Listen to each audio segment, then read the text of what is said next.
بسم الله الرحمن الرحيم. ألف لام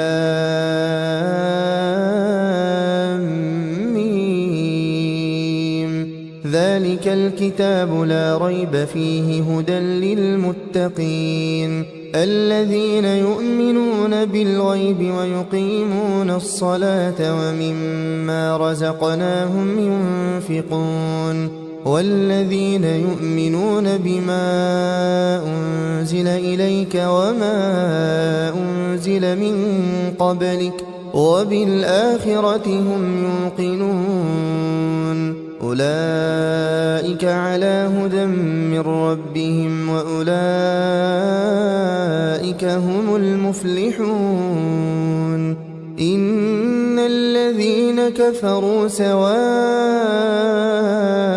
عليهم أأنذرتهم أم لم تنذرهم لا يؤمنون. ختم الله على قلوبهم وعلى سمعهم وعلى أبصارهم غشاوة ولهم عذاب عظيم. ومن الناس من يقول آمنا بالله وباليوم الآخر وما هم بمؤمنين يخادعون الله والذين آمنوا وما يخدعون إلا أنفسهم وما يشعرون. في قلوبهم مرض فزادهم الله مرضا ولهم عذاب أليم بما كانوا يكذبون. وإذا قيل لهم لا تفسدوا في الأرض قالوا إنما نحن مصلحون ألا إنهم هم المفسدون ولكن لا يشعرون. وإذا قيل لهم آمنوا كما آمن الناس قالوا أنؤمن كما آمن السفهاء ألا إنهم هم السفهاء ولكن لا يعلمون. وإذا لقوا الذين آمنوا قالوا آمنا وإذا خلوا إلى شياطينهم قالوا إنا معكم إنما نحن مستهزئون الله يستهزئ بهم ويمدهم في طغيانهم يعمهون. أولئك الذين اشتروا الضلالة بالهدى فما ربحت تجارتهم وما كانوا مهتدين. مثلهم كمثل الذي استوقد نارا فلما أضاءت ما حوله ذهب الله بنورهم وتركهم في ظلمات لا يبصرون. صم بكم عمي فهم لا يرجعون. أو كصيب من السماء فيه ظلمات ورعد وبرق يجعلون أصابعهم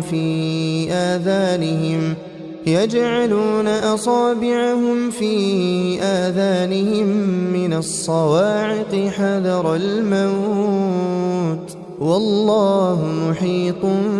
بالكافرين. يكاد البرق يخطف أبصارهم كلما أضاء لهم مشوا فيه وإذا أظلم عليهم قاموا ولو شاء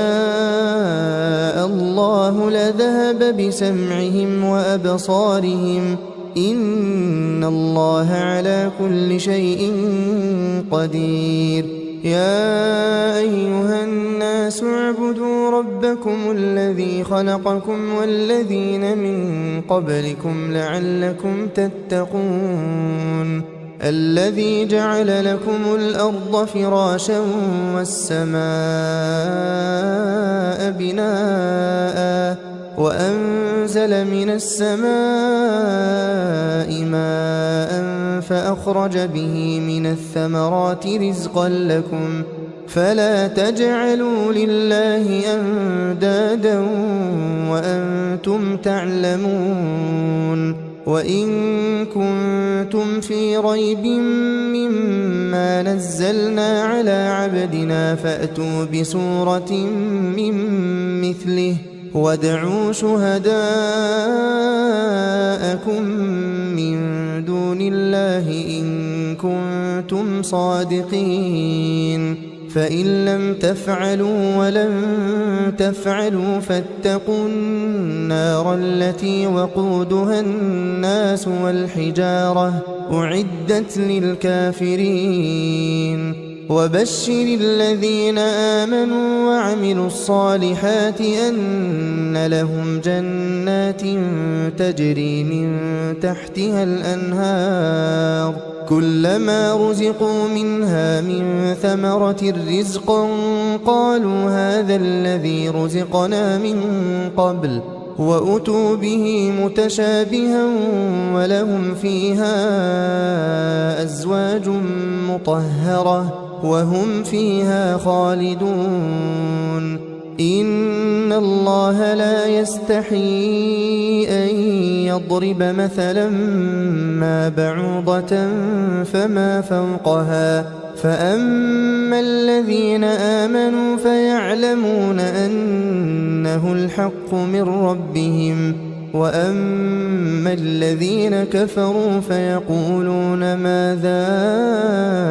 أراد الله بهذا مثلا يضل به كثيرا ويهدي به كثيرا وما يضل به إلا الفاسقين الذين ينقضون عهد الله من بعد ميثاقه ويقطعون ما أمر الله به أن يوصل ويفسدون في الأرض أولئك هم الخاسرون كيف تكفرون بالله وكنتم أمواتا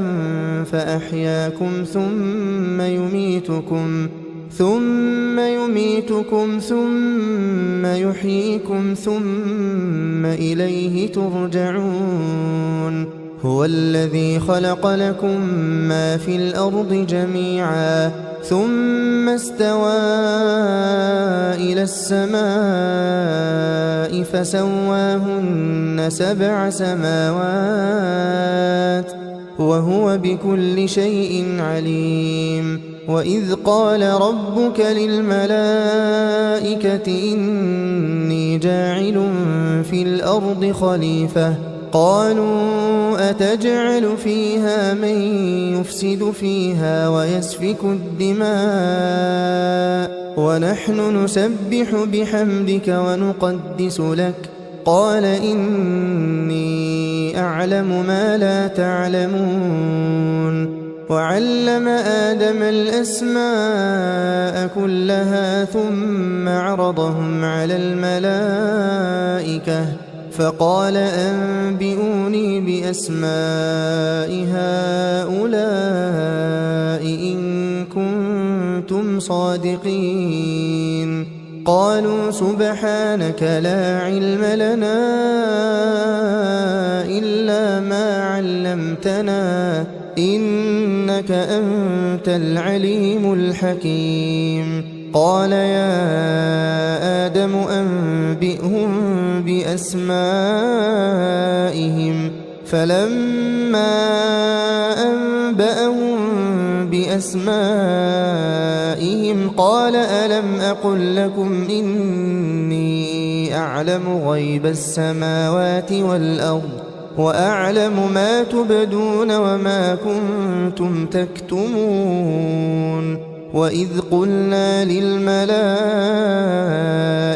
اسجدوا لآدم فسجدوا إلا إبليس أبى واستكبر وكان من الكافرين وقلنا يا آدم اسكن أنت وزوجك الجنة وكلا منها رغدا حيث شئتما ولا تقربا هذه الشجرة فتكونا من الظالمين فأزلهما الشيطان عنها فأخرجهما مما كانا فيه وقلنا اهبطوا بعضكم لبعض عدو ولكم في الأرض مستقر ومتاع إلى حين فتلقى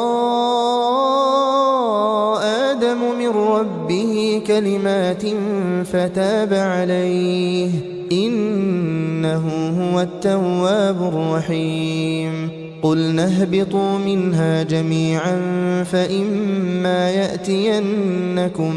مني هدى فمن تبع هداي فلا خوف عليهم ولا هم يحزنون والذين كفروا وكذبوا بآياتنا أولئك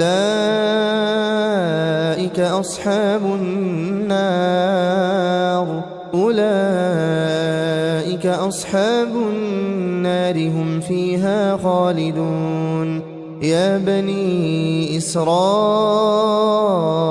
اذكروا نعمتي التي أنعمت عليكم وأوفوا بعهدي أوف بعهدكم وإياي فارهبون وآمنوا بما أنزلت مصدقا لما معكم ولا تكونوا أول كافر به ولا تشتروا بآياتي ثمنا قليلا وإياي فاتقون ولا تلبسوا الحق بالباطل وتكتموا الحق وأنتم تعلمون وأقيموا الصلاة وآتوا الزكاة واركعوا مع الراكعين أتأمرون الناس بالبر وتنسون أنفسكم وأنتم تتلون الكتاب أفلا تعقلون واستعينوا بالصبر والصلاة وإنها لكبيرة إلا على الخاشعين الذين يظنون أنهم ملاقو ربهم وأنهم إليه راجعون يا بني إسرائيل اذكروا نعمتي التي أنعمت عليكم وأني فضلتكم على العالمين واتقوا يوما لا تجزي نفس عن نفس شيئا ولا يقبل منها شفاعة ولا يؤخذ منها عدل ولا هم ينصرون وإذ نجيناكم من آل فرعون يسومونكم سوء العذاب يذبحون أبناءكم ويستحيون نساءكم وفي ذلكم بلاء من ربكم عظيم وإذ فرقنا بكم البحر فأنجيناكم وأغرقنا آل فرعون وأنتم تنظرون وإذ واعدنا موسى 40 ليلة ثم اتخذتم العجل من بعده وأنتم ظالمون ثم عفونا عنكم من بعد ذلك لعلكم تشكرون وإذ آتينا موسى الكتاب والفرقان لعلكم تهتدون وإذ قال موسى لقومه يا قوم إنكم ظلمتم أنفسكم باتخاذكم العجل فتوبوا إلى بارئكم فاقتلوا أنفسكم ذلكم خير لكم عند بارئكم فتاب عليكم إنه هو التواب الرحيم وإذ قلتم يا موسى لن نؤمن لك حتى نرى الله جهرة فأخذتكم الصاعقة وأنتم تنظرون ثم بعثناكم من بعد موتكم لعلكم تشكرون وظللنا عليكم الغمام وأنزلنا عليكم المن والسلوى كلوا من طيبات ما رزقناكم وما ظلمونا ولكن كانوا أنفسهم يظلمون وإذ قلنا ادخلوا هذه القرية فكلوا منها حيث شئتم رغدا وادخلوا الباب سجدا وقولوا حطة نغفر لكم خطاياكم وسنزيد المحسنين فبدل الذين ظلموا قولا غير الذي قيل لهم فأنزلنا على الذين ظلموا رجزا من السماء بما كانوا يفسقون وإذ استسقى موسى لقومه فقلنا اضرب بعصاك الحجر فانفجرت منه 12 عينا قد علم كل أناس مشربهم كلوا واشربوا من رزق الله ولا تعثوا في الأرض مفسدين وإذ قلتم يا موسى لن نصبر على طعام واحد فادع لنا ربك يخرج لنا مما تنبت الأرض من بقلها وقثائها وفومها وعدسها وبصلها قال أتستبدلون الذي هو أدنى بالذي هو خير اهبطوا مصرا فإن لكم ما سألتم وضربت عليهم الذلة والمسكنة وباءوا بغضب من الله ذلك بأنهم كانوا يكفرون بآيات الله ويقتلون النبيين بغير الحق ذلك بما عصوا وكانوا يعتدون إن الذين آمنوا والذين هادوا والنصارى والصابئين من آمن بالله واليوم الآخر وعمل صالحا فلهم أجرهم عند ربهم ولا خوف عليهم ولا هم يحزنون وإذ أخذنا ميثاقكم ورفعنا فوقكم الطور خذوا ما آتيناكم بقوة واذكروا ما فيه لعلكم تتقون ثم توليتم من بعد ذلك فلولا فضل الله عليكم ورحمته لكنتم من الخاسرين ولقد علمتم الذين اعتدوا منكم في السبت فقلنا لهم كونوا قردة خاسئين فجعلناها نكالا لما بين يديها وما خلفها وموعظة للمتقين وإذ قال موسى لقومه إن الله يأمركم أن تذبحوا بقرة قالوا أتتخذنا هزوا قال أعوذ بالله أن أكون من الجاهلين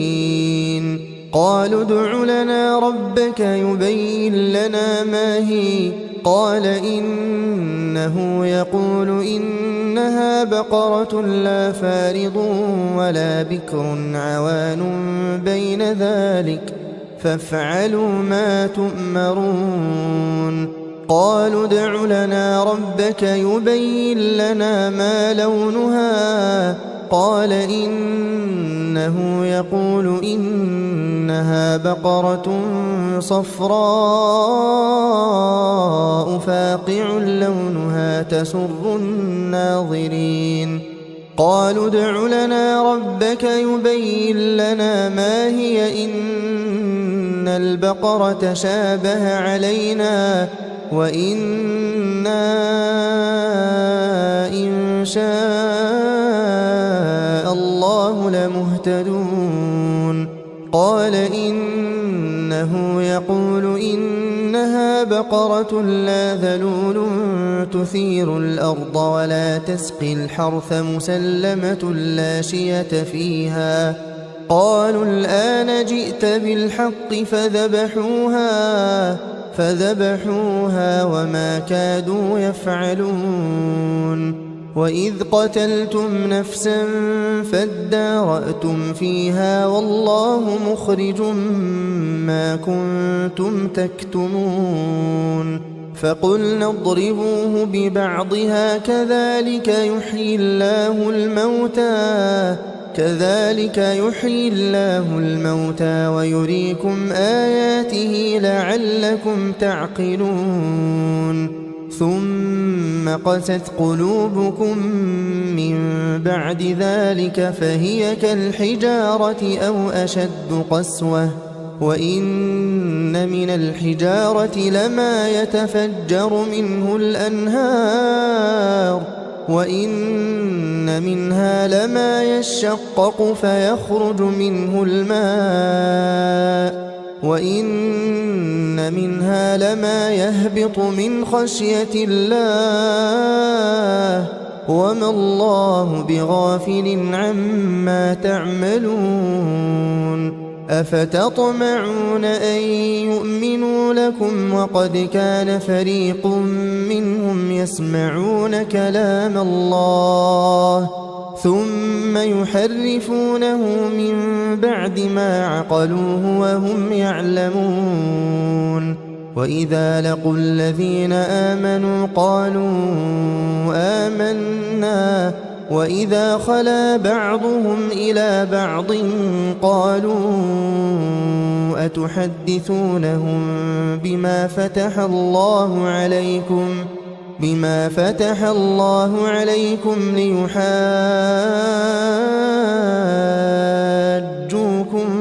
به عند ربكم أفلا تعقلون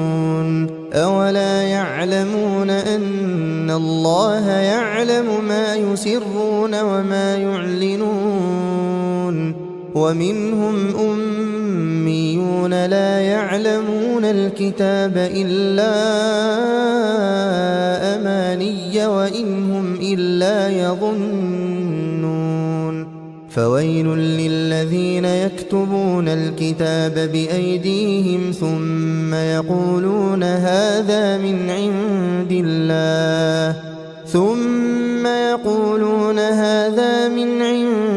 الله ليشتروا به ثمنا قليلا فويل لهم مما كتبت أيديهم وويل لهم مما يكسبون وقالوا لن تمسنا النار إلا أياما معدودة قل أتخذتم عند الله عهدا فلن يخلف الله عهده أم تقولون على الله ما لا تعلمون بلى من كسب سيئة وأحاطت به خطيئته فأولئك أصحاب النار هم فيها خالدون والذين آمنوا وعملوا الصالحات أولئك أصحاب الجنة هم فيها خالدون وإذ أخذنا ميثاق بني إسرائيل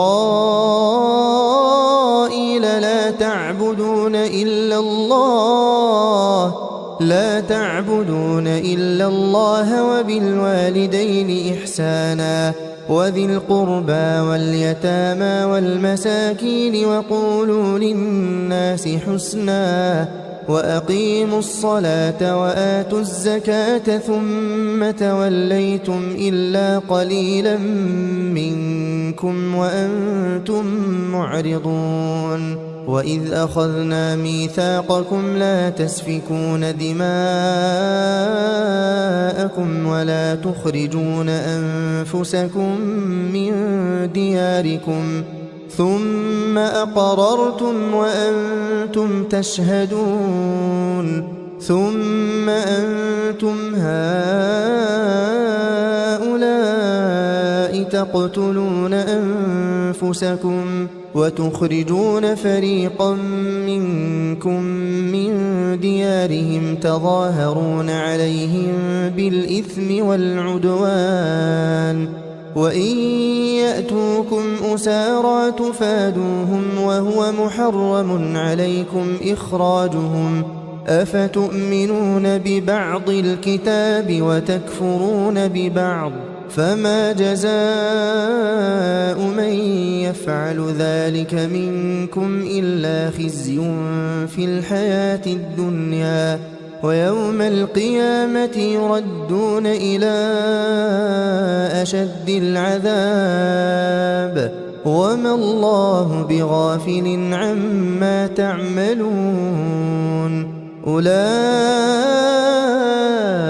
الذين اشتروا الحياة الدنيا بالآخرة فلا يخفف عنهم العذاب ولا هم ينصرون ولقد آتينا موسى الكتاب وقفينا من بعده بالرسل وآتينا عيسى ابن مريم البينات وأيدناه بروح القدس أفكلما جاءكم رسول بما لا تهوى أنفسكم استكبرتم ففريقا كذبتم وفريقا تقتلون وقالوا قلوبنا غلف بل لعنهم الله بكفرهم فقليلا ما يؤمنون ولما جاءهم كتاب من عند الله مصدق لما معهم وكانوا من قبل يستفتحون على الذين كفروا فلما جاءهم ما عرفوا كفروا به فلعنة الله على الكافرين بئس ما اشتروا به أنفسهم أن يكفروا بما أنزل الله بغيا أن ينزل الله من فضله على من يشاء من عباده فباءوا بغضب على غضب وللكافرين عذاب مهين وإذا قيل لهم آمنوا بما أنزل الله قالوا نؤمن بما أنزل علينا ويكفرون بما وراءه وهو الحق مصدقا لما معهم قل فلم تقتلون أنبياء الله من قبل إن كنتم مؤمنين ولقد جاءكم موسى بالبينات ثم اتخذتم العجل من بعده وأنتم ظالمون وإذ أخذنا ميثاقكم ورفعنا فوقكم الطور خذوا ما آتيناكم بقوة واسمعوا قالوا سمعنا وعصينا وأشربوا في قلوبهم العجل بكفرهم قل بئس ما يأمركم به إيمانكم إن كنتم مؤمنين قل إن كانت لكم الدار الآخرة عند الله خالصة من دون الناس فتمنوا الموت إن كنتم صادقين ولن يتمنوه أبدا بما قدمت أيديهم والله عليم بالظالمين ولتجدنهم أحرص الناس على حياة ومن الذين أشركوا يود أحدهم لو يعمر 1000 سنة وما هو بمزحزحه من العذاب أن يعمر والله بصير بما يعملون قل من كان عدوا لجبريل فإنه نزله على قلبك بإذن الله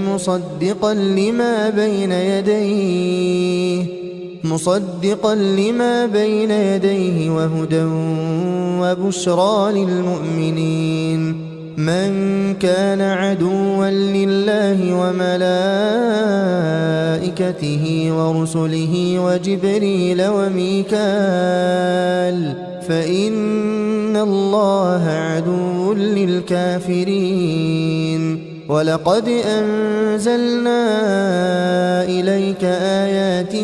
بينات وما يكفر بها إلا الفاسقون أوكلما عاهدوا عهدا نبذه فريق منهم بل أكثرهم لا يؤمنون ولما جاءهم رسول من عند الله مصدق لما معهم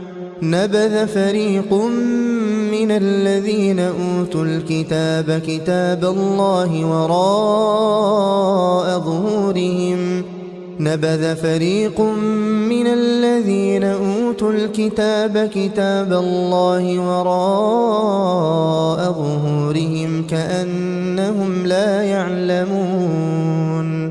واتبعوا ما تتلو الشياطين على ملك سليمان وما كفر سليمان ولكن الشياطين كفروا يعلمون الناس السحر وما أنزل على الملكين ببابل هاروت وماروت وما يعلمان من أحد حتى يقولا إنما نحن فتنة فلا تكفر فيتعلمون منهما ما يفرقون به بين المرء وزوجه وما هم بضارين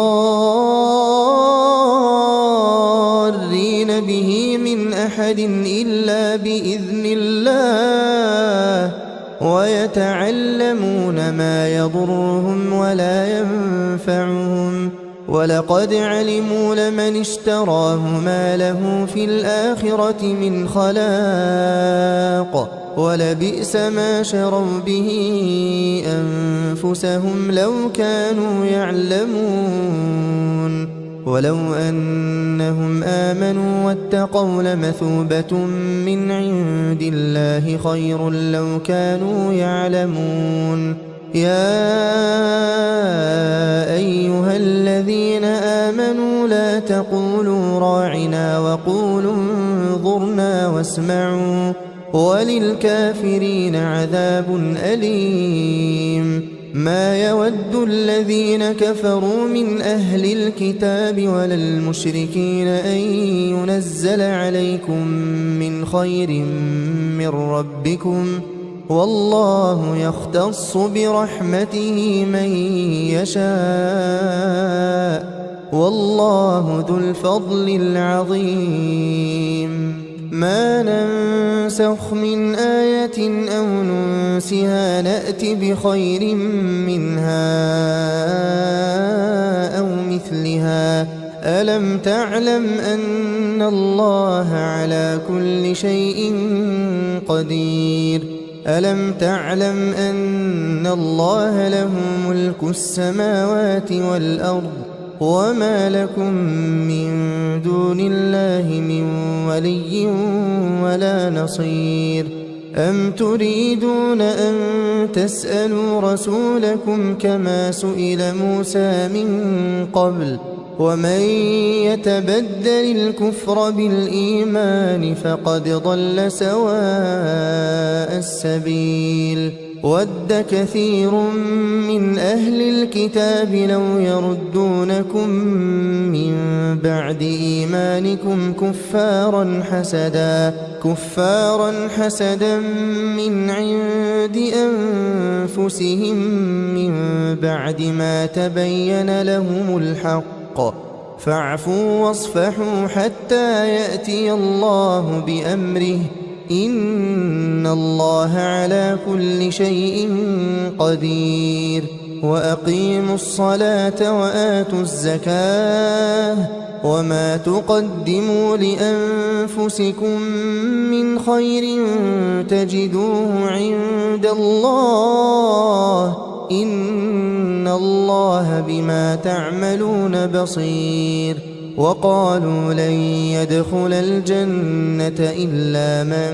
كان هودا أو نصارى تلك أمانيهم قل هاتوا برهانكم إن كنتم صادقين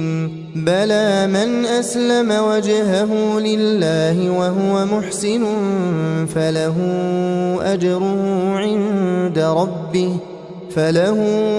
أجره عند ربه ولا خوف عليهم ولا هم يحزنون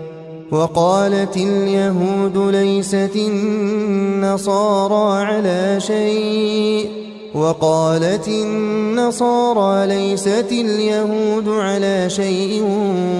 وهم يتلون الكتاب كذلك قال الذين لا يعلمون مثل قولهم فالله يحكم بينهم يوم القيامة فيما كانوا فيه يختلفون ومن أظلم ممن منع مساجد الله أن يذكر فيها اسمه وسعى في خرابها أولئك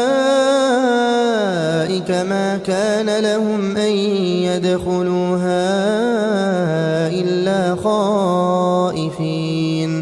لهم في الدنيا خزي ولهم في الآخرة عذاب عظيم ولله المشرق والمغرب فأينما تولوا فثم وجه الله إن الله واسع عليم وقالوا اتخذ الله ولدا سبحانه بل له ما في السماوات والأرض كل له قانتون بديع السماوات والأرض وإذا قضى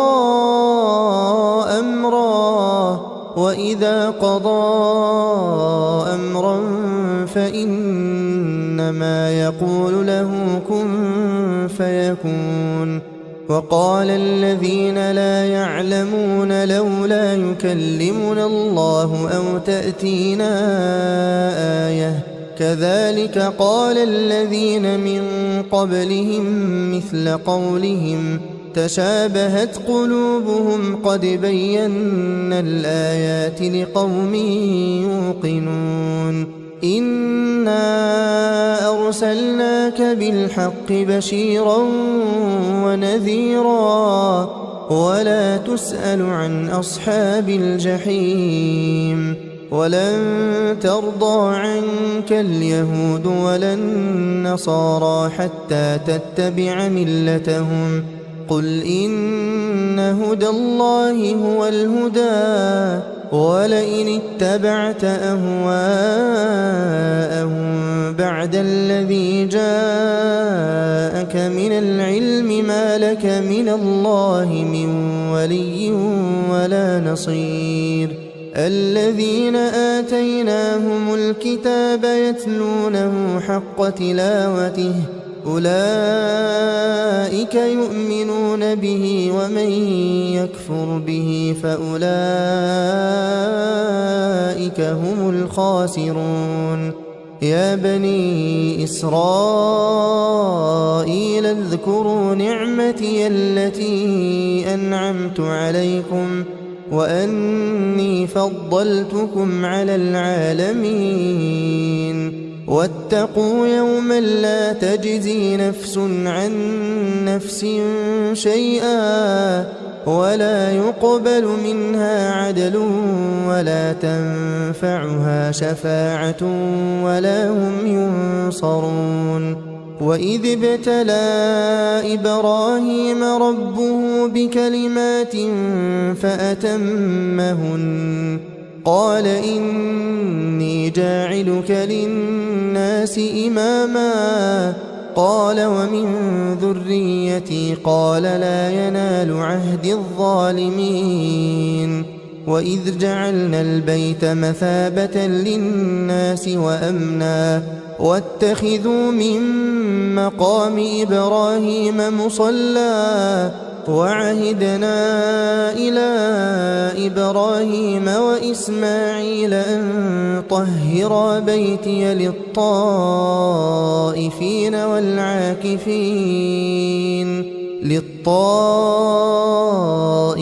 والعاكفين والركع السجود وإذ قال إبراهيم رب اجعل هذا بلدا آمنا وارزق أهله من الثمرات من آمن منهم بالله واليوم الآخر قال ومن كفر فأمتعه قليلا ثم أضطره إلى عذاب النار وبئس المصير وإذ يرفع إبراهيم القواعد من البيت وإسماعيل ربنا تقبل منا إنك أنت السميع العليم ربنا واجعلنا مسلمين لك ومن ذريتنا أمة مسلمة لك وأرنا مناسكنا وتب علينا إنك أنت التواب الرحيم ربنا وابعث فيهم رسولا منهم يتلو عليهم آياتك ويعلمهم الكتاب والحكمة ويزكيهم إنك أنت العزيز الحكيم ومن يرغب عن ملة إبراهيم إلا من سفه نفسه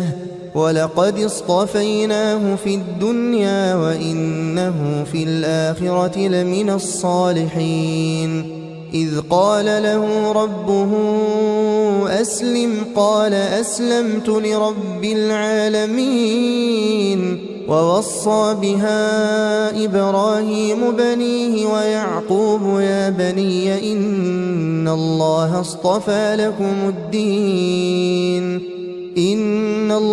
اصطفى لكم الدين فلا تموتن إلا وأنتم مسلمون أم كنتم شهداء إذ حضر يعقوب الموت إذ إذ قال لبنيه ما تعبدون من بعدي قالوا نعبد إلهك وإله آبائك إبراهيم وإسماعيل وإسحاق إلها واحدا ونحن له مسلمون تلك أمة قد خلت لها ما كسبت ولكم ما كسبتم ولا تسألون عما كانوا يعملون وقالوا كونوا هودا أو نصارى تهتدوا قل بل ملة إبراهيم حنيفا وما كان من المشركين قولوا آمنا بالله وما أنزل إلينا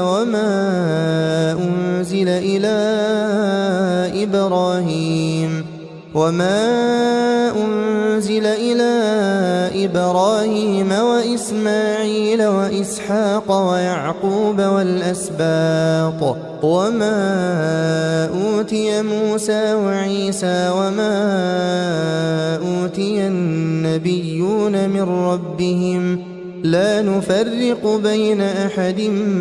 منهم ونحن له مسلمون فإن آمنوا بمثل ما آمنتم به فقد اهتدوا وإن تولوا فإنما هم في شقاق فسيكفيكهم الله وهو السميع العليم صبغة الله ومن أحسن من الله صبغة ونحن له عابدون قل أتحاجوننا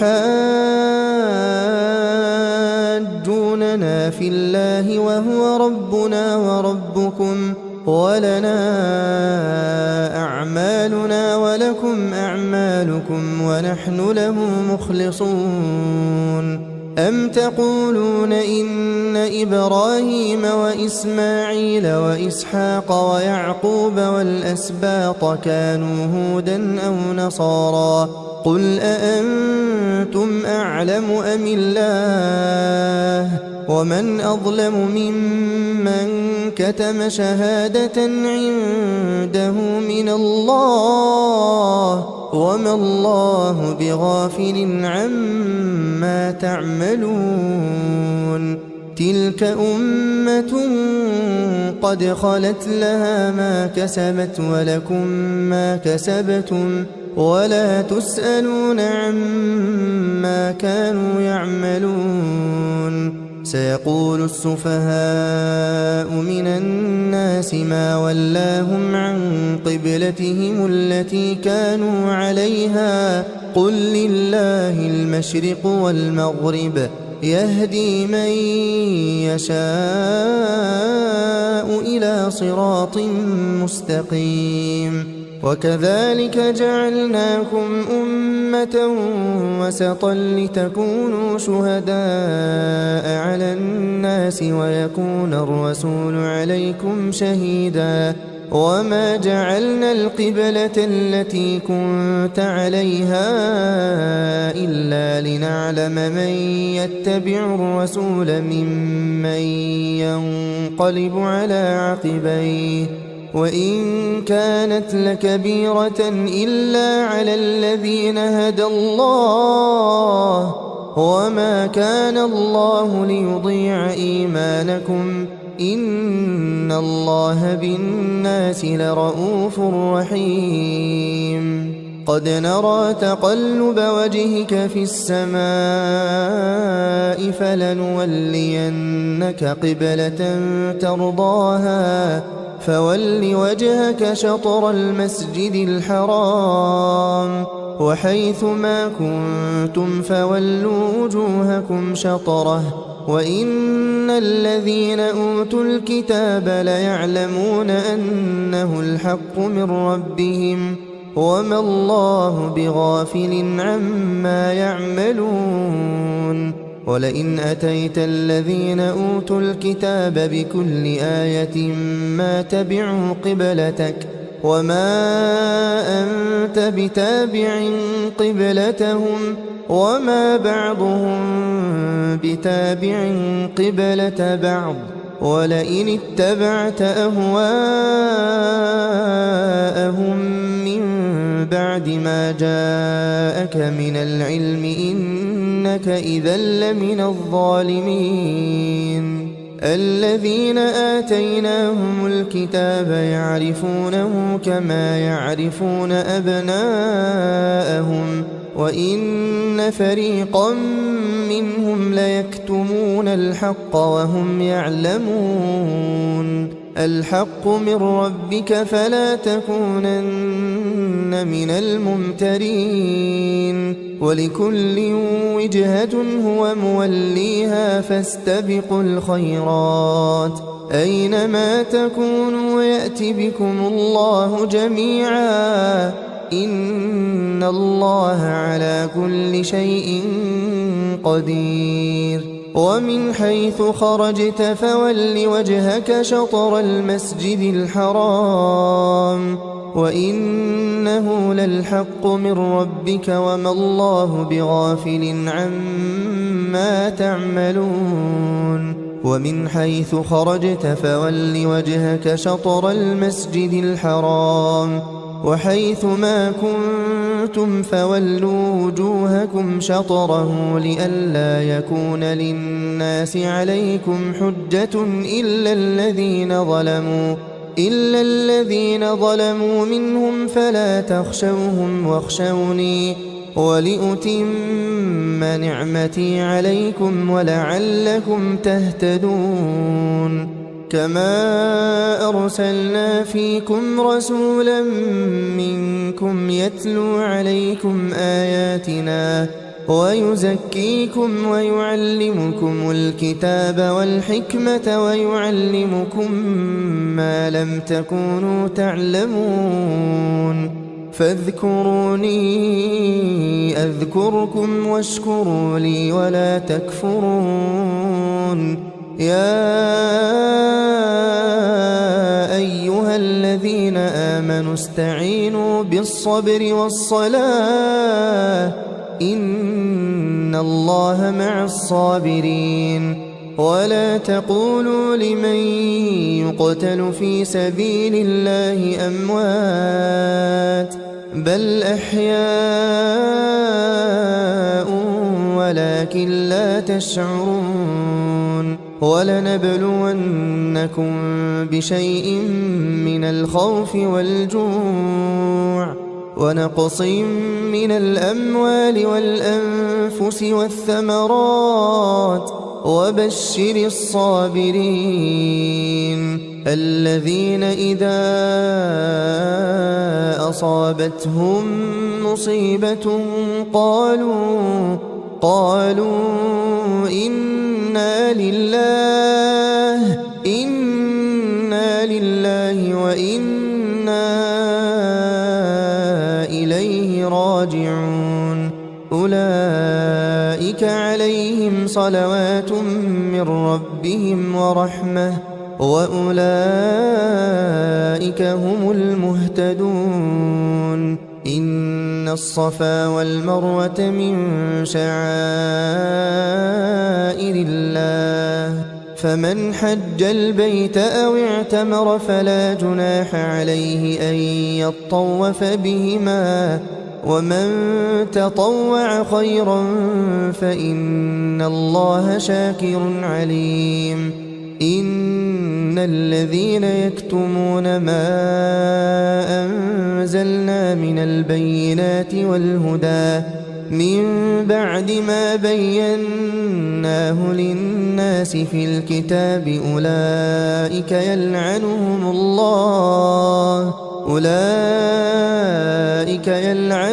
الله ويلعنهم اللاعنون إلا الذين تابوا وأصلحوا وبينوا فأولئك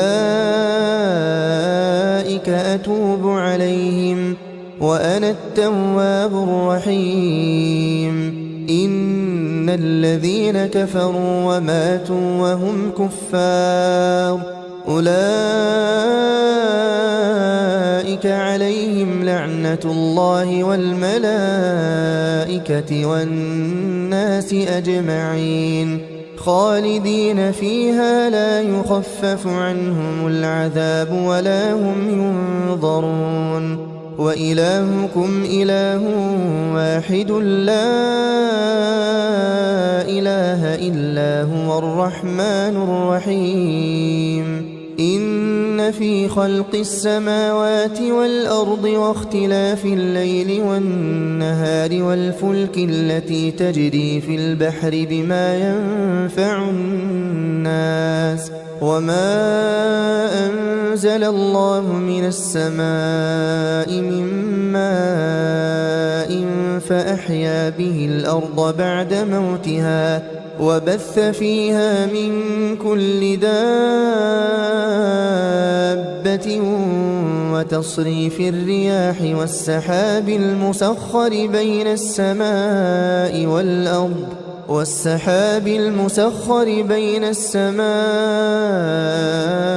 والأرض لآيات لقوم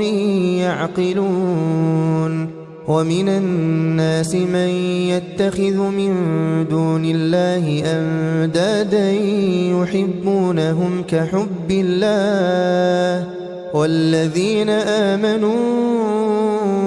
أشد حبا لله ولو يرى الذين ظلموا إذ يرون العذاب أن القوة لله جميعا وأن الله شديد العذاب إذ تبرأ الذين اتبعوا من الذين اتبعوا ورأوا العذاب وتقطعت بهم الأسباب وقال الذين اتبعوا لو أن لنا كرة فنتبرأ منهم كما تبرأوا منا كذلك يريهم الله أعمالهم حسرات عليهم وما هم بخارجين من النار يا أيها الناس كلوا مما في الأرض حلالا طيبا ولا تتبعوا خطوات الشيطان إنه لكم عدو مبين إنما يأمركم بالسوء والفحشاء وأن تقولوا على الله ما لا تعلمون وإذا قيل لهم اتبعوا ما أنزل الله قالوا بل نتبع ما ألفينا عليه آباءنا أولو كان آباؤهم لا يعقلون شيئا ولا يهتدون ومثل الذين كفروا كمثل الذي ينعق بما لا يسمع إلا دعاء ونداء صم بكم عمي فهم لا يعقلون يا أيها الذين آمنوا كلوا من طيبات ما رزقناكم واشكروا لله إن كنتم إياه تعبدون إنما حرم عليكم الميتة والدم ولحم الخنزير وما أهل به لغير الله فمن اضطر غير باغ ولا عاد فلا إثم عليه إن الله غفور رحيم إن الذين يكتمون ما أنزل الله من الكتاب ويشترون به ثمنا قليلا أولئك ما يأكلون في بطونهم إلا النار ولا يكلمهم الله يوم القيامة ولا يزكيهم ولهم عذاب أليم أولئك الذين اشتروا الضلالة بالهدى والعذاب بالمغفرة فما أصبرهم على النار ذلك بأن الله نزل الكتاب بالحق وإن الذين اختلفوا في الكتاب لفي شقاق بعيد ليس البر أن تولوا وجوهكم قبل المشرق والمغرب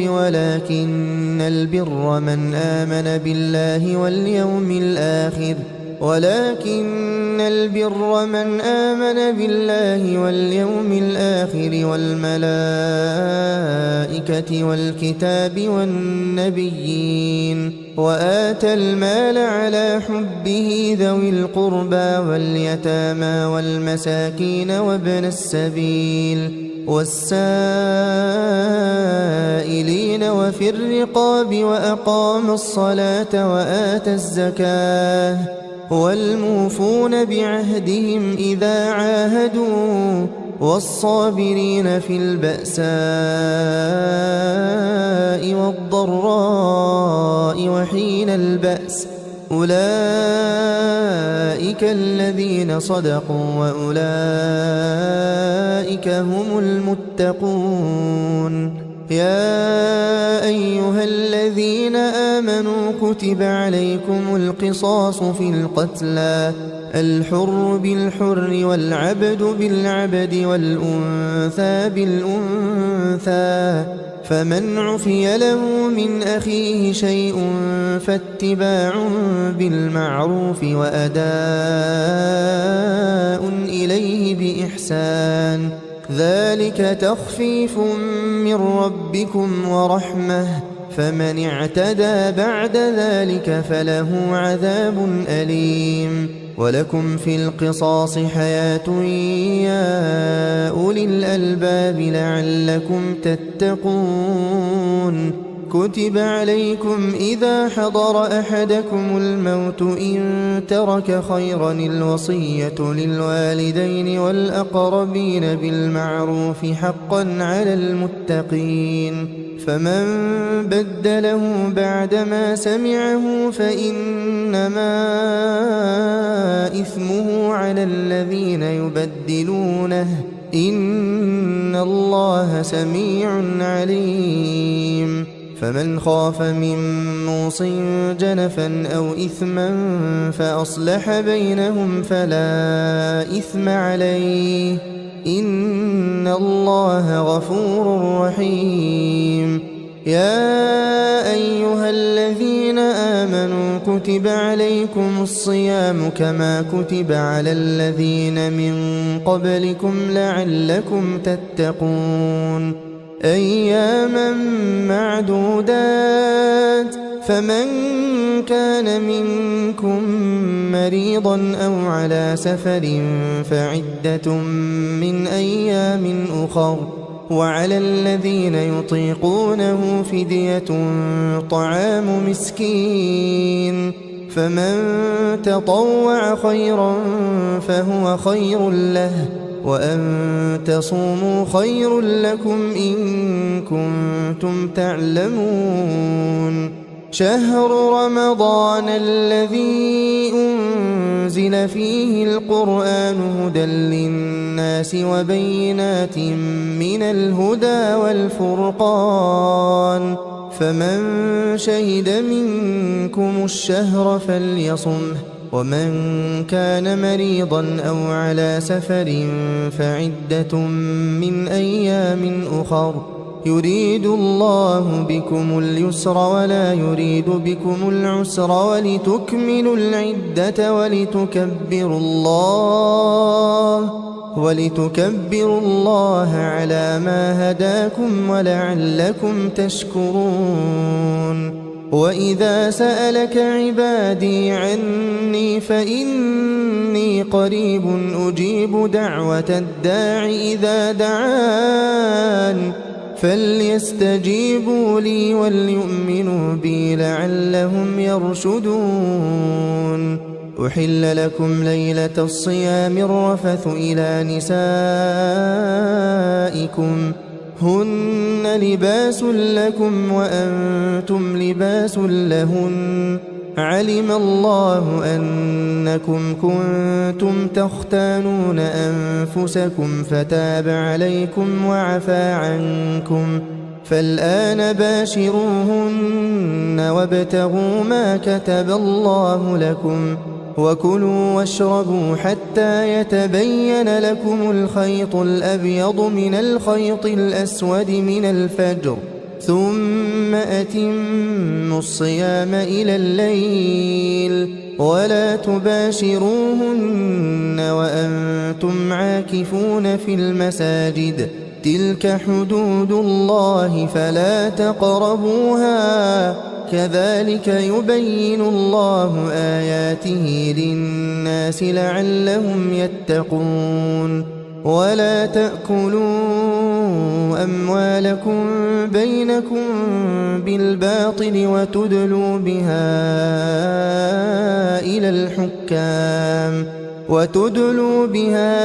إلى الحكام لتأكلوا فريقا من أموال الناس بالإثم وأنتم تعلمون يسألونك عن الأهلة قل هي مواقيت للناس والحج وليس البر بأن تأتوا البيوت من ظهورها ولكن البر من اتقى وأتوا البيوت من أبوابها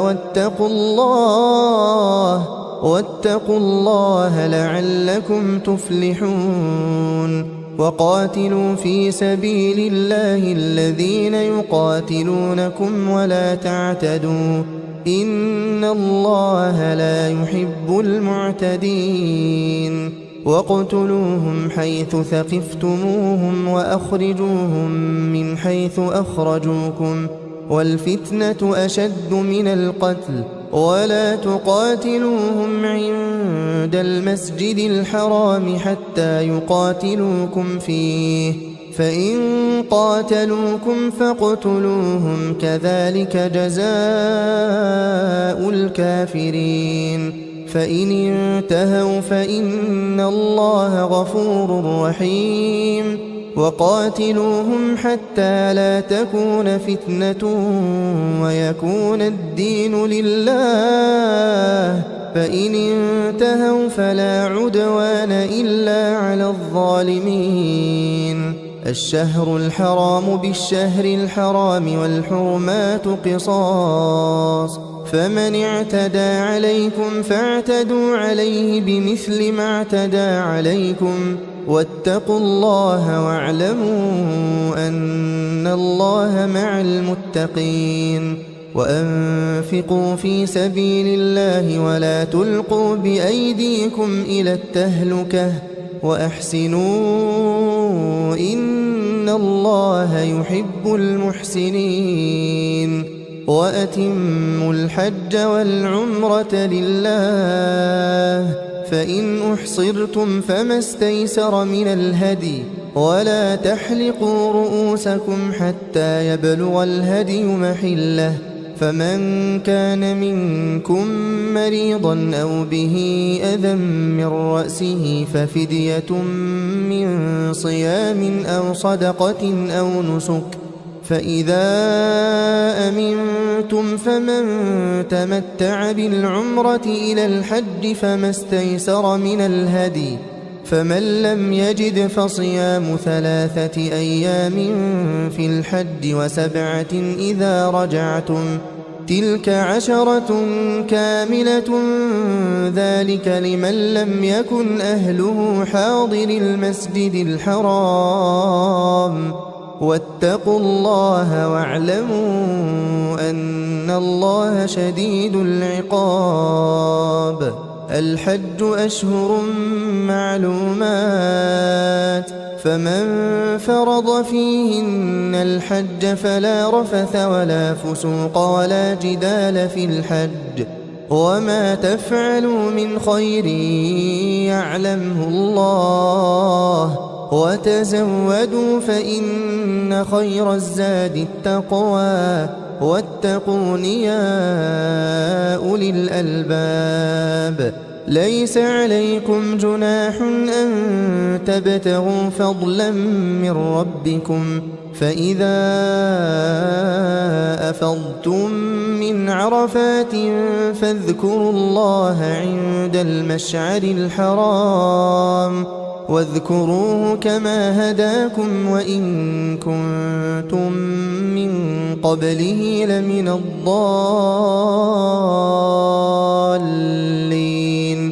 ثم أفيضوا من حيث أفاض الناس واستغفروا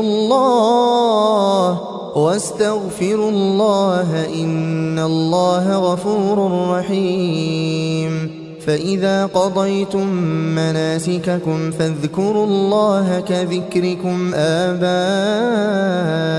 أو أشد ذكرا. فمن الناس من يقول ربنا آتنا في الدنيا وما له في الآخرة من خلاق، ومنهم من يقول ربنا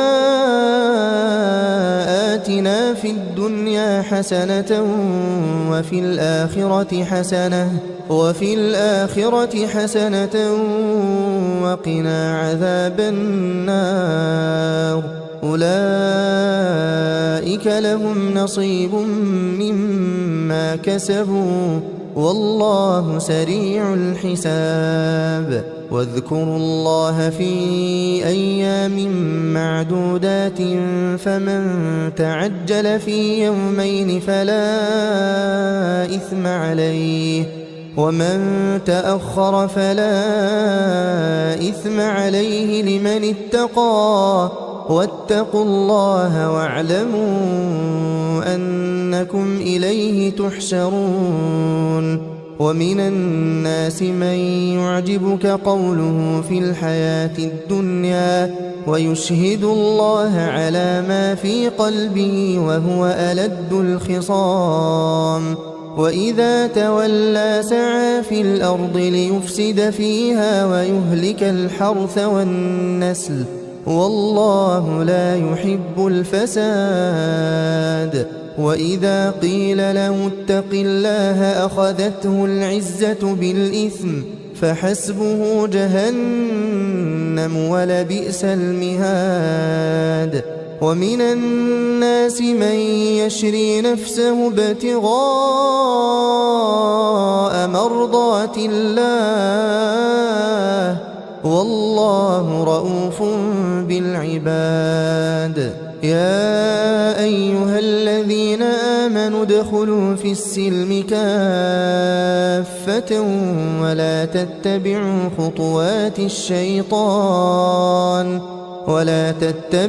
خطوات الشيطان إنه لكم عدو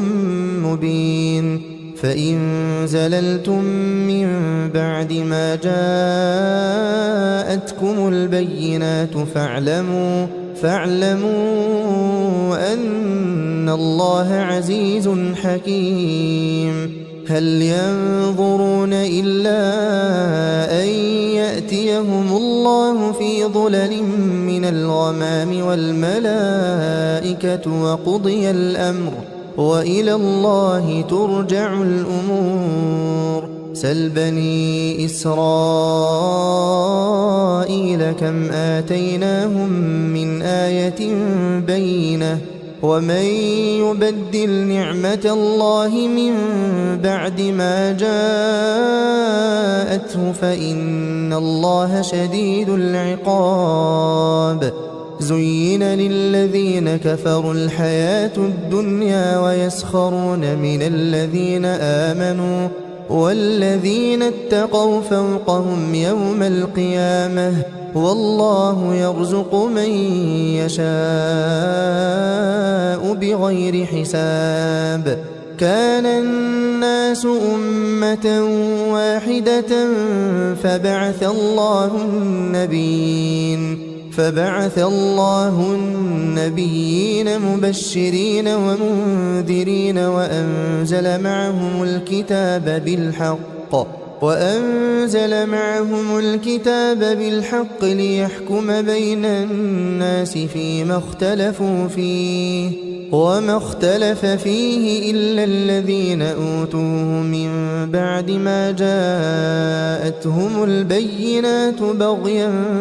بينهم فهدى الله الذين آمنوا لما اختلفوا فيه من الحق بإذنه والله يهدي من يشاء إلى صراط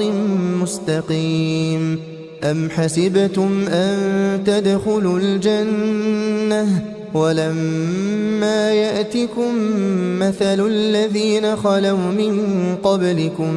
مستهم البأساء والضراء وزلزلوا حتى يقول الرسول والذين آمنوا معه متى نصر الله ألا إن نصر الله قريب. يسألونك ماذا ينفقون قل ما أنفقتم من خير فللوالدين والأقربين واليتامى والمساكين وابن السبيل وما تفعلوا من خير فإن الله به عليم. كتب عليكم القتال وهو كره لكم وعسى أن تكرهوا شيئا وهو خير لكم وعسى أن تحبوا شيئا وهو شر لكم والله يعلم وأنتم لا تعلمون. يسألونك عن الشهر الحرام قتال فيه قل قتال فيه كبير وصد عن سبيل الله وكفر به والمسجد الحرام وإخراج أهله منه أكبر عند الله والفتنة أكبر من القتل ولا يزالون يقاتلونكم حتى يردوكم عن دينكم إن استطاعوا ومن يرتدد منكم عن دينه فيمت وهو كافر فأولئك حبطت أعمالهم في الدنيا والآخرة وأولئك أصحاب النار هم فيها خالدون. إن الذين آمنوا والذين هاجروا وجاهدوا في سبيل الله أولئك يرجون رحمة الله والله غفور رحيم. يسألونك عن الخمر والميسر قل فيهما إثم كبير ومنافع للناس وإثمهما أكبر من نفعهما ويسألونك ماذا ينفقون قل العفو كذلك يبين الله لكم الآيات لعلكم تتفكرون في الدنيا والآخرة. ويسألونك عن اليتامى قل إصلاح لهم خير وإن تخالطوهم فإخوانكم والله يعلم المفسد من المصلح ولو شاء الله لأعنتكم إن الله عزيز حكيم. ولا تنكحوا المشركات حتى يؤمن ولأمة مؤمنة خير من مشركة ولو أعجبتكم ولا تنكحوا المشركين حتى يؤمنوا ولعبد مؤمن خير من مشرك ولو أعجبكم أولئك يدعون إلى النار والله يدعو إلى الجنة والمغفرة بإذنه ويبين آياته للناس لعلهم يتذكرون. ويسألونك عن المحيض قل هو أذى فاعتزلوا النساء في المحيض ولا تقربوهن حتى يطهرن فإذا تطهرن فأتوهن من حيث أمركم الله إن الله يحب التوابين ويحب المتطهرين نساؤكم حرث لكم فأتوا حرثكم أنى شئتم وقدموا لأنفسكم واتقوا الله واعلموا أنكم ملاقوه وبشر المؤمنين ولا تجعلوا الله عرضة لأيمانكم أن تبروا وتتقوا وتصلحوا بين الناس والله سميع عليم لا يؤاخذكم الله باللغو في أيمانكم ولكن يؤاخذكم بما كسبت قلوبكم والله غفور حليم للذين يؤلون من نسائهم تربص 4 أشهر فإن فاءوا فإن الله غفور رحيم وإن عزموا الطلاق فإن الله سميع عليم والمطلقات يتربصن بأنفسهن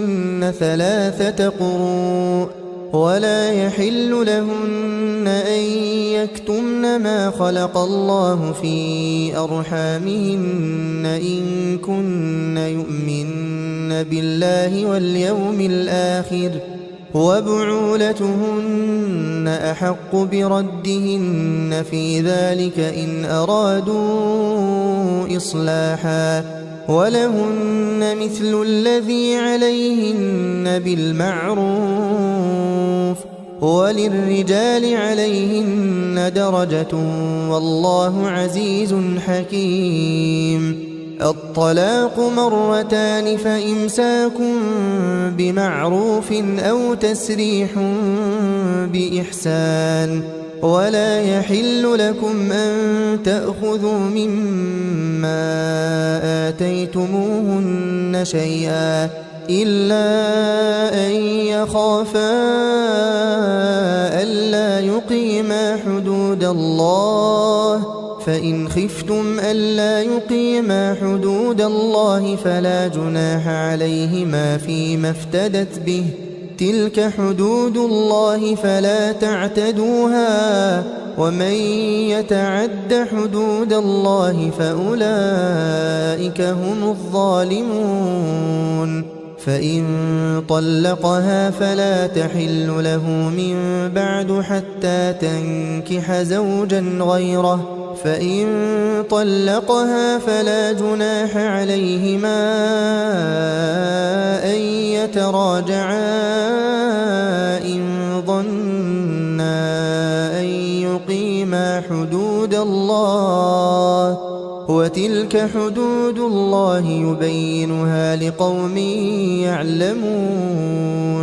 وإذا طلقتم النساء فبلغن أجلهن فأمسكوهن بمعروف أو سرحوهن بمعروف ولا تمسكوهن ضرارا لتعتدوا ومن يفعل ذلك فقد ظلم نفسه ولا تتخذوا آيات الله هزوا واذكروا نعمة الله عليكم وما أنزل عليكم من الكتاب والحكمة يعظكم به واتقوا الله واعلموا أن الله بكل شيء عليم وإذا طلقتم النساء فبلغن أجلهن فلا تعضلوهن أن ينكحن أزواجهن إذا تراضوا بينهم بالمعروف، ذلك يوعظ به من كان منكم يؤمن بالله واليوم الآخر، ذلكم أزكى لكم وأطهر، والله يعلم وأنتم لا تعلمون. والوالدات يرضعن أولادهن حولين كاملين لمن أراد أن يتم الرضاعة، وعلى المولود له رزقهن وكسوتهن بالمعروف، لا تكلف نفس إلا وسعها، لا تضار والدة بولدها ولا مولود له بولده، وعلى الوارث مثل ذلك، فإن أرادا فصالا عن تراض منهما وتشاور فلا جناح عليهما. وإن أردتم أن تسترضعوا أولادكم فلا جناح عليكم إذا سلمتم ما آتيتم بالمعروف، واتقوا الله واعلموا أن الله بما تعملون بصير. والذين يتوفون منكم ويذرون أزواجا يتربصن بأنفسهن 4 أشهر وعشرا، فإذا بلغن أجلهن فلا جناح عليكم فيما فعلن في أنفسهن بالمعروف، والله بما تعملون خبير. ولا جناح عليكم فيما عرضتم به من خطبة النساء أو أكننتم في أنفسكم، علم الله أنكم ستذكرونهن ولكن لا تواعدوهن سرا إلا أن تقولوا قولا معروفا، ولا تعزموا عقدة النكاح حتى يبلغ الكتاب أجله، واعلموا أن الله يعلم ما في أنفسكم فاحذروه، واعلموا أن الله غفور حليم. لا جناح عليكم إن طلقتم النساء ما لم تمسوهن أو تفرضوا لهن فريضة، ومتعوهن على الموسع قدره وعلى المقتر قدره متاعا بالمعروف حقا على المحسنين. وإن طلقتموهن من قبل أن تمسوهن وقد فرضتم لهن فريضة فنصف ما فرضتم إلا أن يعفون أو يعفو الذي بيده عقدة النكاح، وأن تعفوا أقرب للتقوى، ولا تنسوا الفضل بينكم، إن الله بما تعملون بصير. حافظوا على الصلوات والصلاة الوسطى وقوموا لله قانتين. فإن خفتم فرجالا أو ركبانا، فإذا أمنتم فاذكروا الله كما علمكم ما لم تكونوا تعلمون. والذين يتوفون منكم ويذرون أزواجا وصية لأزواجهم متاعا إلى الحول غير إخراج، فإن خرجن فلا جناح عليكم فيما فعلن في أنفسهن من معروف، والله عزيز حكيم. وللمطلقات متاع بالمعروف حقا على المتقين كذلك يبين الله لكم آياته لعلكم تعقلون ألم تر إلى الذين خرجوا من ديارهم وهم ألوف حذر الموت فقال لهم الله موتوا ثم أحياهم إن الله لذو فضل على الناس ولكن أكثر الناس لا يشكرون وقاتلوا في سبيل الله واعلموا أن الله سميع عليم من ذا الذي يقرض الله قرضا حسنا فيضاعفه له أضعافا كثيرة والله يقبض ويبسط وإليه ترجعون ألم تر إلى الملأ من بني إسرائيل من بعد موسى إذ قالوا لنبي لهم ابعث لنا ملكا نقاتل في سبيل الله قال هل عسيتم إن كتب عليكم القتال ألا تقاتلوا قالوا وما لنا ألا نقاتل في سبيل الله وقد أخرجنا من ديارنا وأبنائنا فلما كتب عليهم القتال تولوا إلا قليلا منهم والله عليم بالظالمين وقال لهم نبيهم إن الله قد بعث لكم طالوت ملكا قالوا أنى يكون له الملك علينا ونحن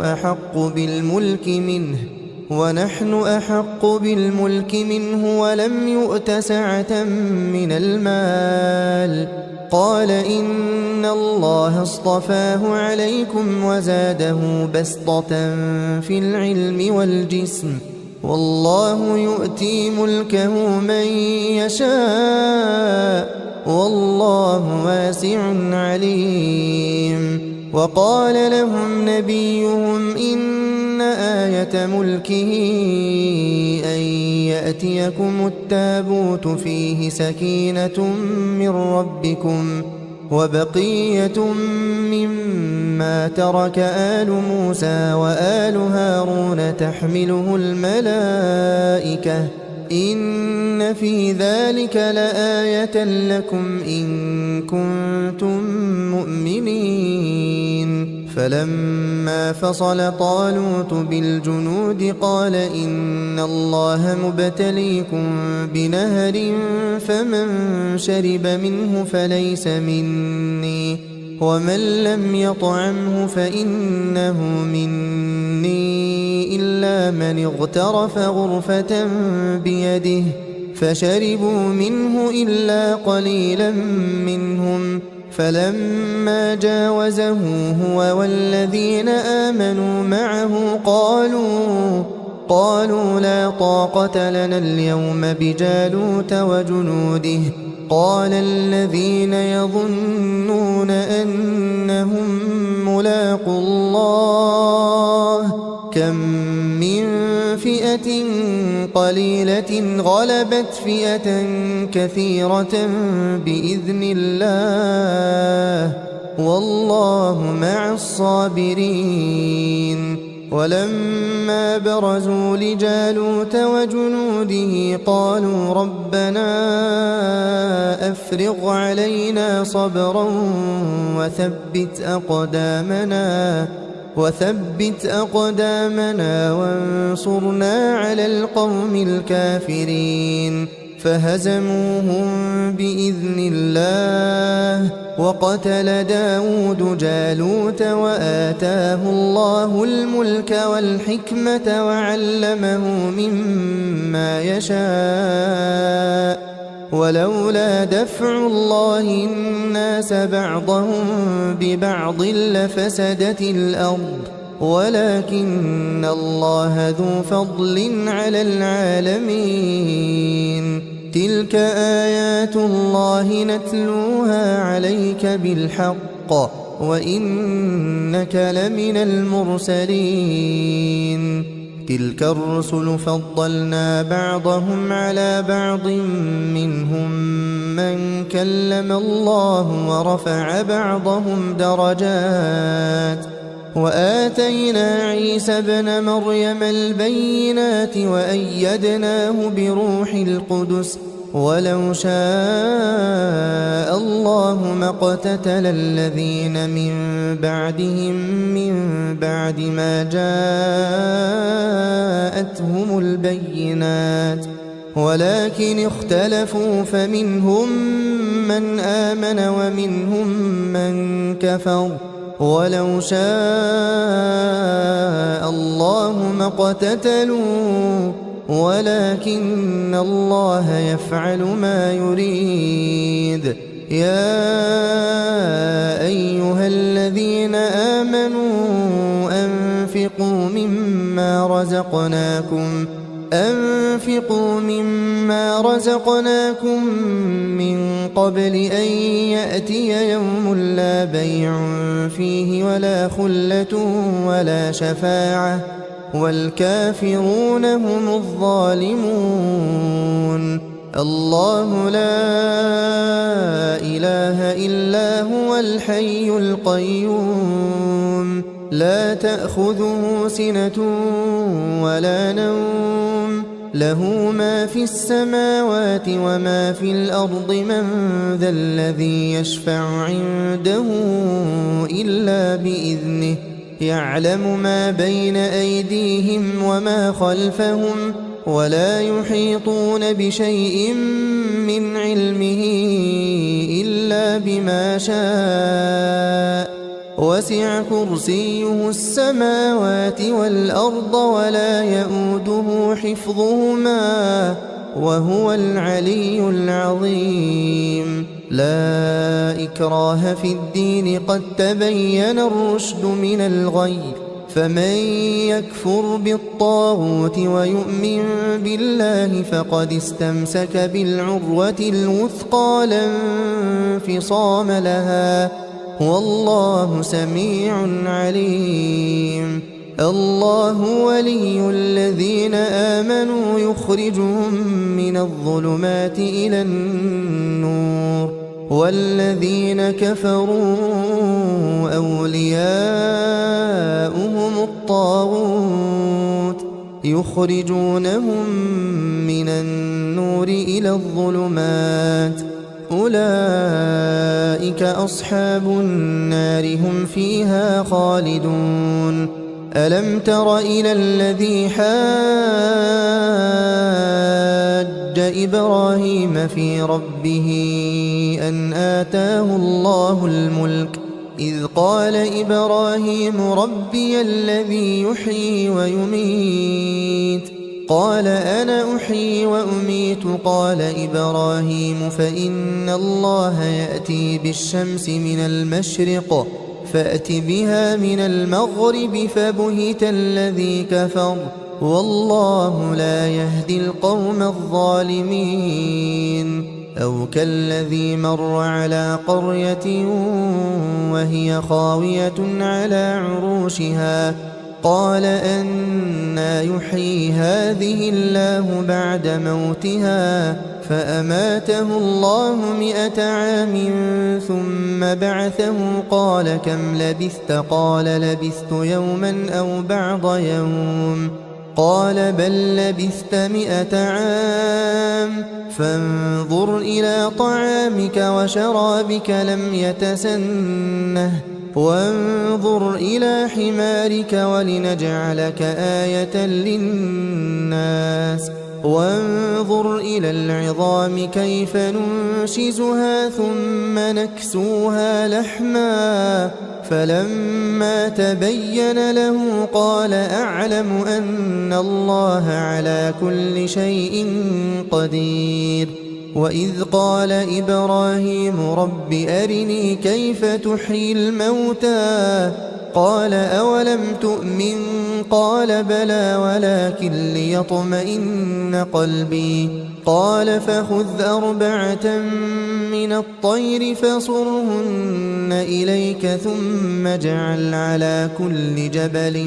منهن جزءا ثم ادعهن يأتينك سعيا واعلم أن الله عزيز حكيم مثل الذين ينفقون أموالهم في سبيل الله كمثل حبة أنبتت 7 سنابل في كل سنبلة 100 حبة والله يضاعف لمن يشاء والله واسع عليم الذين ينفقون أموالهم في سبيل الله ثم لا يتبعون ما أنفقوا منا ولا أذى لهم أجرهم عند ربهم ولا خوف عليهم ولا هم يحزنون قول معروف ومغفرة خير من صدقة يتبعها أذى والله غني حليم يا أيها الذين آمنوا لا تبطلوا صدقاتكم بالمن والأذى كالذي ينفق ماله رئاء الناس ولا يؤمن بالله واليوم الآخر فمثله كمثل صفوان عليه تراب فأصابه وابل فتركه صلدا لا يقدرون على شيء مما كسبوا والله لا يهدي القوم الكافرين ومثل الذين ينفقون أموالهم ابتغاء مرضات الله وتثبيتا من أنفسهم كمثل جنة بربوة أصابها وابل فآتت أكلها ضعفين فإن لم يصبها وابل فطل والله بما تعملون بصير أيود أحدكم أن تكون له جنة من نخيل وأعناب تجري من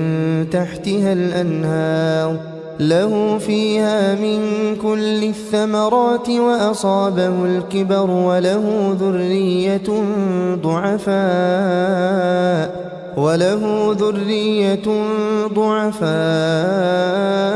فأصابها إعصار فيه نار فاحترقت كذلك يبين الله لكم الآيات لعلكم تتفكرون يا أيها الذين آمنوا أنفقوا من طيبات ما كسبتم ومما أخرجنا لكم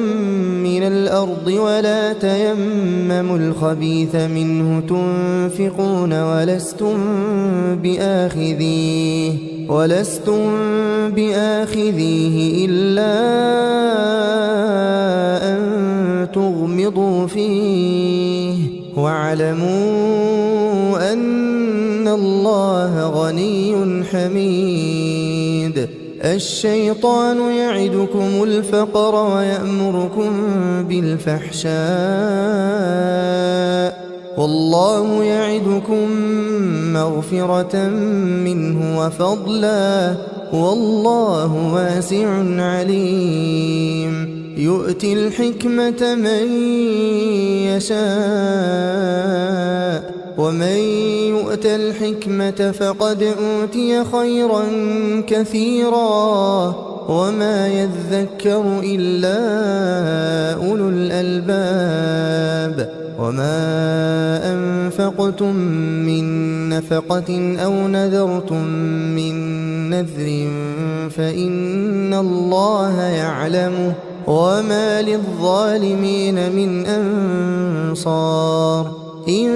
تبدوا الصدقات فنعما هي وإن تخفوها وتؤتوها الفقراء فهو خير لكم ويكفر عنكم من سيئاتكم والله بما تعملون خبير ليس عليك هداهم ولكن الله يهدي من يشاء وما تنفقوا من خير فلأنفسكم وما تنفقون إلا ابتغاء وجه الله وما تنفقوا من خير يوفى إليكم وأنتم لا تظلمون للفقراء الذين أحصروا في سبيل الله لا يستطيعون ضربا في الأرض يحسبهم الجاهل أغنياء من التعفف تعرفهم بسيماهم لا يسألون الناس إلحافا وما تنفقوا من خير فإن الله به عليم الذين ينفقون أموالهم بالليل والنهار سرا وعلانية فلهم أجرهم عند ربهم ولا خوف عليهم ولا هم يحزنون الذين يأكلون الربا لا يقومون إلا كما يقوم الذي يتخبطه الشيطان من المس ذلك بأنهم قالوا إنما البيع مثل الربا وأحل الله البيع وحرم الربا فمن جاءه موعظة من ربه فانتهى فله ما سلف وأمره إلى الله ومن عاد فأولئك أصحاب النار هم فيها خالدون يمحق الله الربا ويربي الصدقات والله لا يحب كل كفار أثيم إن الذين آمنوا وعملوا الصالحات وأقاموا الصلاة وآتوا الزكاة لهم أجرهم عند ربهم ولا خوف عليهم ولا هم يحزنون يا أيها الذين آمنوا اتقوا الله وذروا ما بقي من الربا إن كنتم مؤمنين فإن لم تفعلوا فأذنوا بحرب من الله ورسوله وإن تبتم فلكم رؤوس أموالكم لا تظلمون ولا تظلمون وإن كان ذو عسرة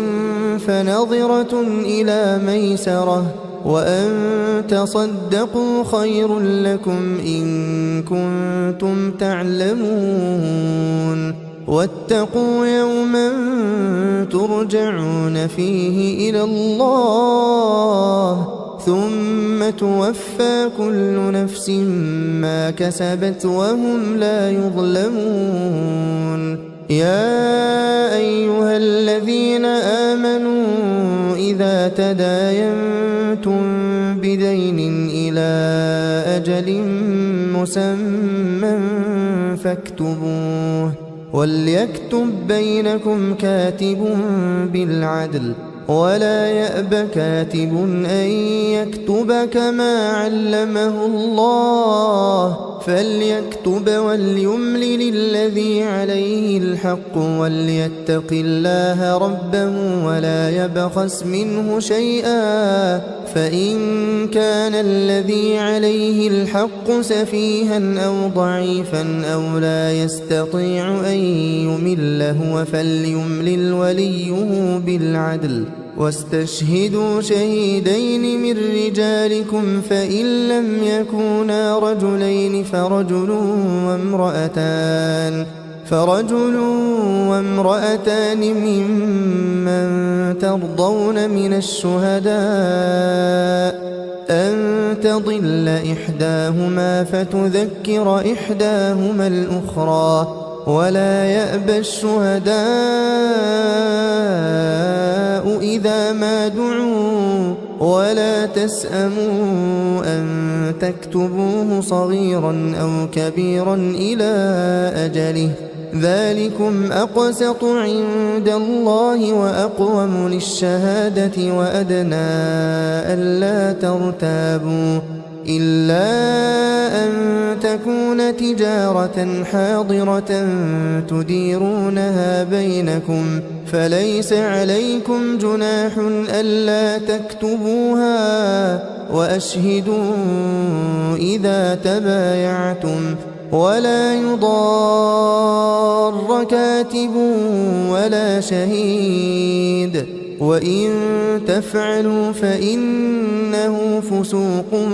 بكم، واتقوا الله ويعلمكم الله والله بكل شيء عليم. وإن كنتم على سفر ولم تجدوا كاتبا فرهان مقبوضة، فإن أمن بعضكم بعضا فليؤدي الذي اؤتمن أمانته وليتق الله ربه ولا تكتموا الشهادة، ومن يكتمها فإنه آثم قلبه والله بما تعملون عليم. لله ما في السماوات وما في الأرض، وإن تبدوا ما في أنفسكم أو تخفوه يحاسبكم به الله فيغفر لمن يشاء ويعذب من يشاء، والله على كل شيء قدير. آمن الرسول بما أنزل إليه من ربه والمؤمنون كل آمن بالله وملائكته وكتبه ورسله لا نفرق بين أحد من رسله وقالوا سمعنا وأطعنا غفرانك ربنا وإليك المصير. لا يكلف الله نفسا إلا وسعها، لها ما كسبت وعليها ما اكتسبت. ربنا لا تؤاخذنا إن نسينا أو أخطأنا، ربنا ولا تحمل علينا إصرا كما حملته على الذين من قبلنا، ربنا ولا تحملنا ما لا طاقة لنا به واعف عنا واغفر لنا وارحمنا أنت مولانا فانصرنا على القوم الكافرين.